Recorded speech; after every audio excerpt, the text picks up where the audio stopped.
बिस्मिल्लाहिर्रहमानिर्रहीम। अस्सलाम वालेकुम दोस्तों, नई वीडियो में खुश आमदेद। दोस्तों, चाइना का अमेरिका को अब तक का सबसे तबाहकुन जवाब। 50,000 फौजी, 140 जंगी तैयारे और 60 बहरी जंगी जहाज मैदान में उतार दिए। अमेरिका, नाटो और क्वाड इत्तेहाद की नींदें हराम हो गई। चीन का साथ देने के लिए और कौन कौन से मुल्क मैदान में आ रहे हैं, वीडियो की तफसील में जाने से पहले आप देख रहे हैं हकीकत की दुनिया डॉक्टर अली के साथ। हमारा चैनल सब्सक्राइब करके घंटी के निशान को दबाना मत भूलिएगा। इस वीडियो को ज्यादा से ज्यादा फेसबुक, व्हाट्सएप और सोशल मीडिया पर शेयर जरूर करें। शेयर और लाइक करने के साथ साथ कमेंट बॉक्स में पाक फौज जिंदाबाद, पाकिस्तान पाइंदाबाद और पाकिस्तान के गुमनाम हीरोज को सलाम का नारा कमेंट जरूर कीजिएगा। दोस्तों, ताइवान के मामले पर अमेरिका और चीन के दरमियान शदीद तरीन तलखी एक बार फिर पैदा हो गई है। गुज़िश्ता एक हफ्ते में कशीदगी उरूज पर जा पहुंची है। अमेरिका की जानिब से ताइवान के मामले में जो शरारतबाजी शुरू की गई है, उसका चीन की जानिब से मुंह तोड़ जवाब दिया जा रहा है। दोस्तों, आपको याद है कि जब चीन की जानिब से अमेरिकी स्पीकर नैन्सी पेलोसी के दौरा चीन के मौके पर जो जंगी फौजी मशकें की गई थी, जिसमें तबाहकुन मिसाइलों का इस्तेमाल किया गया था, चीनी मिसाइल जापान के जजीरे पर भी गिरे थे और चीन ने तबाहकुन जंगी मशकों से अमेरिका को पैगाम दिया था कि कुछ भी हो जाए, चीन ताइवान के मामले में एक कदम भी पीछे नहीं हटेगा। दोस्तों, ताइवान के मामले पर चीन और अमेरिका के दरमियान कशीदगी में इजाफा हो रहा है, लेकिन दोस्तों बीजिंग ने ताइवान को आजादी का ऐलान करने से रोकने के लिए आखिरी दम तक लड़ने का ऐलान कर दिया है। चीनी वजीर खारजा ने कहा कि हम हर कीमत पर लड़ेंगे और हम आखिरी दम तक लड़ेंगे। चीन के लिए ये वाहिद रास्ता है। उन्होंने कहा कि जो लोग चीन को तकसीम करने की कोशिश में ताइवान की आज़ादी का साथ दे रहे हैं, उनका अंजाम यकीनन अच्छा नहीं होगा। चीनी वज़ीर दिफा ने कहा कि किसी को भी अपनी इलाकाई सालमियत के तहफ़्फ़ुज़ के लिए चीन की मुसल्लह अफ़वाज के अज़्म और सलाहियत को कमतर नहीं समझना चाहिए। पीपल लिबरेशन आर्मी की वर्दी में मलबूस वी फिंग ने अमेरिका के हवाले से कहा कि वाशिंगटन के साथ ताल्लुकात नाजुक मोड़ पर हैं और ये अमेरिका पर मुनहसर है कि वो दो तरफा ताल्लुकात को कैसे बेहतर बनाता है। चीनी वजीर खारजा ने कहा कि हम अमरीकी फरीक से दरख्वास्त करते हैं कि वो चीन को बदनाम करें और इस पर काबू पाने की कोशिश को तर्क कर दे। अमरीका को चीन के अंदरूनी मामलात में मुदाखलत बंद करना होगी। दो तरफा ताल्लुकात उस वक्त तक बेहतर नहीं हो सकते जब तक अमरीका ऐसा नहीं करता। दोस्तों, यहाँ पे आपको ये भी बताते चलें कि लॉयड ऑस्टिन की जानिब से चंद दिन पहले ये बयान दिया गया था कि चीन इश्ताल अंगेजी पैदा कर रहा है और हम ताइवान को अकेला नहीं छोड़ेंगे। दोस्तों, यहाँ पे आपको ये बताते चलें कि चीन की जानिब से जंगी फौजी मशकों में अमेरिका को सख्त तरीन पैगाम दे दिया गया। उसके बाद चीनी वजीर खारजा ने वाज़ेह तौर पे कहा कि चीन अपने मुफादात के लिए और ताइवान को चीन में जम करने के लिए किसी हद तक भी जाएगा। और दोस्तों, यहाँ पे आपको ये बताते चलें कि आपको पता है अमेरिकी और चीन के सदूर ने 2 घंटे तक वीडियो कॉल के जरिए गुफ्तगू भी की थी और ताइवान के मसले पर एक दूसरे को मुतनब्बे किया था। चीनी सदर ने अपने अमेरिकी हम मनसब से कहा था कि जो आग से खेलता है वो राख हो जाता है। दोस्तों, यहाँ पे आपको ये बताते चलें कि चीन की जानिब से पहले तो बातों के जरिए, लेकिन अब ताकत के जरिए अमेरिका और उसके इत्तेहादियों को सख्त तरीन जवाब दिया गया है। और दोस्तों, अगर कहा जाए कि ये अब तक का सबसे सख्त तरीन पैगाम है तो गलत नहीं होगा। अमेरिका अपने क्वाड इत्तेहादियों और अपने नाटो इत्तेहादियों के जरिए पहले तो रूस और अब चीन के गिर्द घेरा तंग करने की कोशिश कर रहा है और चीन और अमेरिका के दरमियान ताइवान के मामले पर उसके क्वाड इत्तेहादी, खास तौर पर खिते के सबसे बड़े इत्तेहादी जापान और भारत की जानिब से जापान और भारत को अमेरिका ने तैयार रहने के लिए कहा है।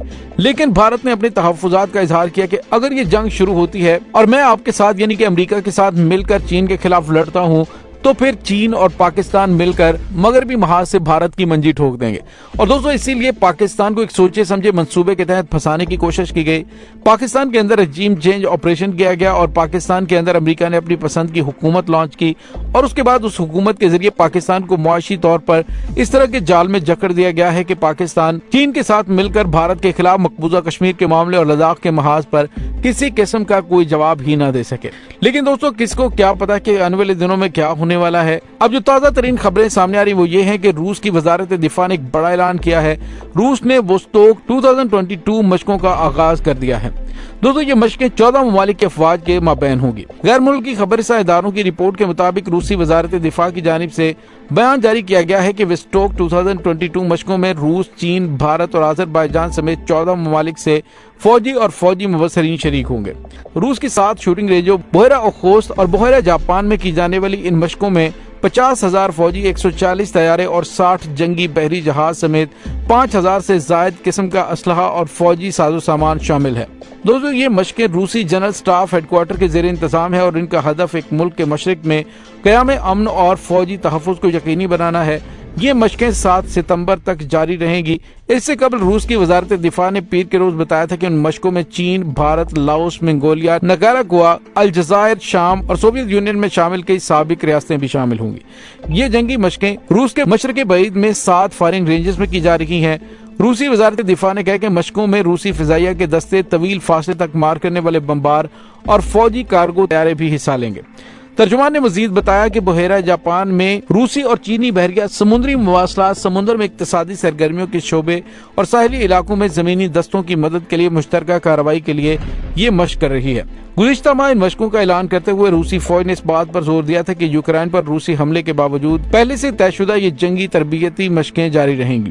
دوستو یہاں پہ آپ کو یہ بتاتے چلیں کہ سب سے دلچسپ بات یہ ہے کہ چین اور روس کی جانب سے انتہائی تباہ کن اسلحہ ان فوجی مشقوں میں استعمال کیا جا رہا ہے، اور شنید یہ ہے کہ اس طرح کا اسلحہ استعمال کرنے کی اطلاعات ہیں جو اس سے پہلے ان دونوں ممالک نے شو بھی نہیں کیا، اور اس میں بھارت کو شامل کرنے کا مقصد یہ ہے کہ بھارت کو سخت ترین پیغام بھی دے دیا جائے اور ان کو بتا دیا جائے کہ اپنے باپ کو جا کر بتا دینا کہ اگر چین کے معاملے میں ابنائے تائیوان میں جنگ چھیڑنے کی کوشش کی تو حالات کس کروٹ جائیں گے اور تمہیں چین اور روس کس تباہی سے دوچار کر سکتے ہیں، یہ بھی یقینی طور پہ بھارت کو پتہ چل ہی جائے گا۔ دوستو گزشتہ دنوں نینسی پیلوسی کے دورہ تائیوان کے موقع پر جب چین نے فوجی مشقوں کا آغاز کیا تھا تو بھارت کی جانب سے مکمل طور پہ خاموشی اختیار کی گئی تھی، اور اس کے بعد بھارت کی جانب سے ایک پیغام دیا گیا تھا جس میں انہوں نے کہا تھا کہ وہ ون چائنا کے فارمولے، ون چائنا پالیسی کی حمایت کرتا ہے۔ یعنی اس نے چین کو پیغام دیا تھا کہ میں امریکہ کے ساتھ نہیں ہوں، لیکن سوال یہ پیدا ہوتا ہے کہ کواد اتحادی ہونے کے ناطے بھارت امریکہ کی تائیوان کے معاملے میں جنگ پر اس میں حصہ لینے کا پابند ہے۔ اگر امریکہ کی جانب سے اگر بھارت ایسا نہیں کرتا تو امریکہ بھارت کی مدد کے بغیر ابنائے تائیوان کے اندر جنگ چھیڑنے کا متحمل نہیں ہو سکتا۔ حالیہ دنوں میں جس طرح سے روس کے معاملے میں بھارت نیوٹرل ہوا تھا، چین کے معاملے میں نیوٹرل وہ نہیں رہ سکتا۔ اسی وجہ سے چین نے روس کے ساتھ مل کر یہ جو جنگی مشقیں کرنے کا اعلان کیا ہے، جس میں اتنی بھاری تعداد میں اسلحہ اور گولہ بارود کا استعمال کیا جا رہا ہے، یہ بھارت کے لیے ایک وارننگ بھی ہے کہ آنے والے دنوں میں ابنائے تائیوان میں چھڑنے والی کسی بھی جنگ میں تمہیں اسی اسلحے سے نشان عبرت بنایا جا سکتا ہے۔ دوستو بھارت کی جانب سے اس پیغام کو کس انداز سے آگے پہنچایا جاتا ہے اس کا فیصلہ تو وقت کرے گا، لیکن اس کے ساتھ ہی امریکہ اور اس کے ناٹو اتحادیوں کو بھی پیغام دے دیا گیا ہے کہ آنے والے دنوں میں یوکرائن کے معاملے میں چین اور روس ایک پیج پر تو ہیں ہی، لیکن اگر حالات قابو سے باہر ہوئے تو اس کی فوجی مدد کے لیے بھی چین میدان عمل میں ہوگا۔ دوستو اس تمام صورتحال کے بارے میں آپ کا کیا کہنا ہے؟ کمنٹ سیکشن میں اپنے خیالات کا اظہار ضرور کیجیے گا۔ اس کے ساتھ ہی ڈاکٹر علی کو اجازت دیجیے، انشاءاللہ بہت جلد ملتے ہیں ایک نئی ویڈیو میں۔ تب تک کے لیے اپنا بہت سارا خیال رکھیے گا۔